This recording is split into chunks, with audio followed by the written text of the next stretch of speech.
xi qabelkom ħalli l-jogħod.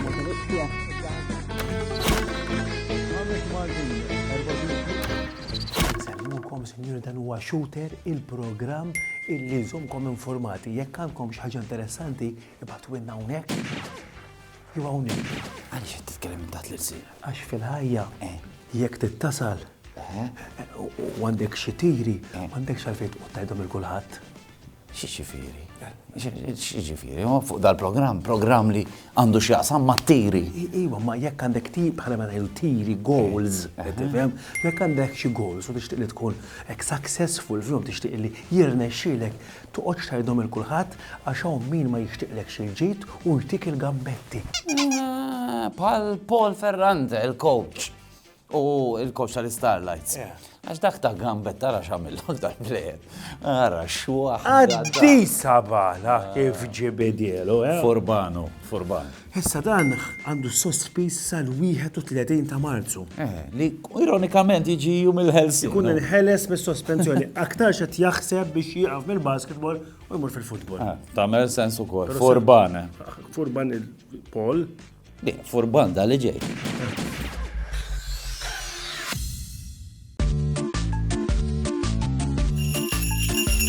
Huwa legali li żżomm parking għal xi ħadd b'xi oġġett ejja naraw. Naħseb huwa illegali, jiena. Taħseb? Hekk naħseb. Mhix legali hu. Inti xogħol. Mhux problema tiegħi. Le, nagħmel xi ħaġa illegali jiena. Mela ħanħallik tgħaddi orajt. Issa naraw x'jgħidilna l-avukat, thank you. Tipparkja. Ma tistax għax nżomm parking. Do you think I'm doing something illegal or legal? Can I save a parking for someone with an object like that? It's illegal. Għalija tagħmel ħażin. L-inżom parking għan-nies, ħażin, ma tistax. Iktar milli kwistjoni legali jew le, hija iktar kwistjoni ta' etika. Jekk il-persuna, pereżempju, ikun għadu qed idur bil-karozza u ġej fil-viċinanzi, wieħed għandu jiddjaloga ma' dak il-persuna li forsi qed jitlob li jidħol fil-parking space u jkun jista' jidħol fil-parking space.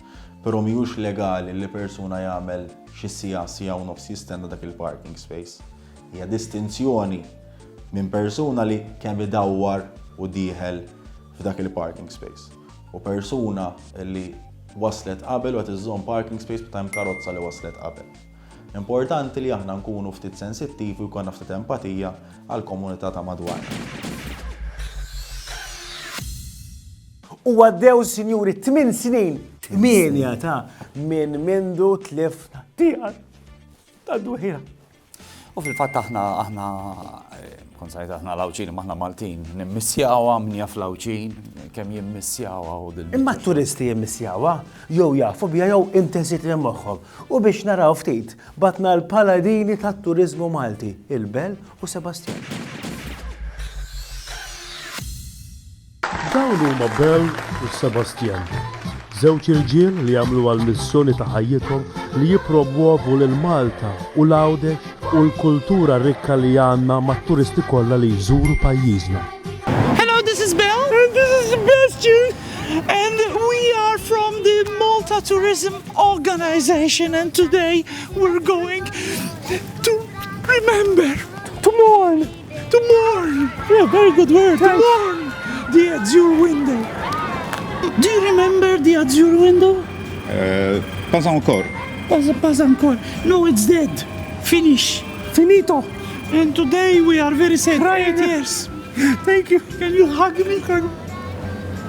Thank you. For me. No, you. Yes. Iftakar fih. Thank you.